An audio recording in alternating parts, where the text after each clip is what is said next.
We're at Offshore Europe 2025 in Aberdeen. I'm joined by Paula Paterson from FidesOaks.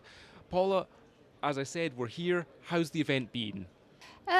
It's been a big event. It's been an interesting event. I think there's a lot of technical stuff here, a lot of engineering stuff here, a lot of very mechanical stuff here.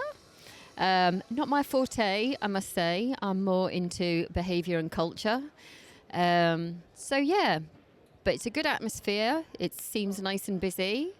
Well, that's an interesting point to make because obviously a lot of engineering. There's maybe a niche for FidesOaks and what it kind of brings to the energy industry. Can you tell us more about your company then? Okay, so our company is a cultural transformation company. So we transform organisational cultures. So we're very focused on culture, behaviours, changing behaviours, influencing decision making, turning these into habits, because habits, I'm a sociologist by the way, so habits are more sustainable. So you're just wired that way as a human being. You want to create habits and you have lots and lots of them, but not all of them are good habits.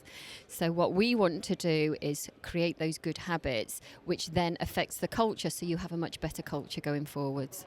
I think no one is going to disagree with me when I say this is a time of challenges for the energy industry. The positive side of that is people could also say it's a time of opportunities. Can you kind of give me an idea of how FidesOaks is meeting some of these challenges and I suppose taking advantage of some of these opportunities as well? So I think that's a really interesting question, because I was having this conversation with Sam Long from Decommission recently about the challenges that the industry is facing and the uncertainty that it's facing as well. And that has an impact on people. And we need to remember that although we look around us and it's very, very mechanical, right at the heart of what we do is people. And there's that uncertainty has an impact on people. So there's conversations about the decline in the oil and gas industry and the move into renewable energies and the transition into that.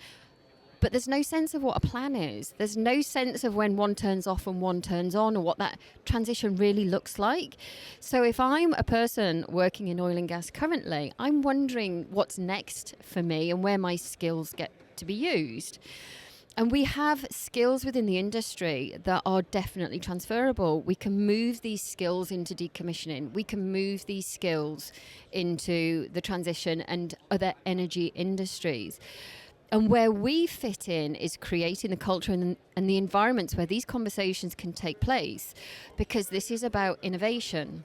This is about agility. This is about, for us, the non-technical skills like leadership that support that transition as the energy industry moves through this and deals with that uncertainty and what's on the other side. So we definitely have a place in that.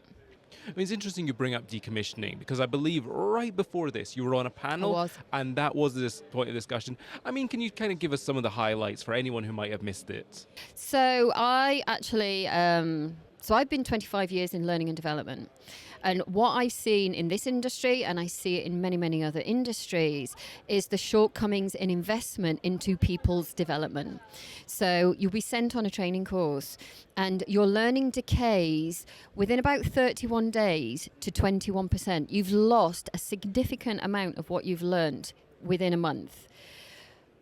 So you're losing a return on your investment. And what we need to do then is move into coaching and mentoring. And there were students who were on a panel prior to me who were talking about the importance of mentoring for them as people coming into the industry. But it's also for people who are already in the industry. So where we have this new learning to prevent that decay is to invest in the coaching and the mentoring to embed that, turn those new behaviours into habits so it becomes far more sustainable. Now, people see that as a cost. And it's like, but you have to change your thinking around this. The mindset needs to change. Is it a cost or is it an investment in the future of the industry? And that's what I was there to talk about. It was making the investment in the right way and not cutting that investment short by reducing the length of a program or not having as many training courses, limiting the days that people have access to coaches and mentors, because you're actually losing your investment. You're not seeing the return that you should be. Mm-hmm.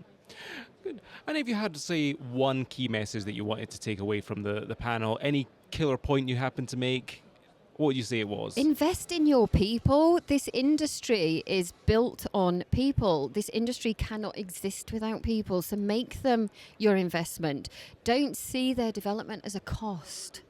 Change the mentality, change the mindset. Excellent. Well, thank you very much for joining us, Paula. Thank you. And for more from Offshore Europe, make sure to tune in. We're going to be here all week.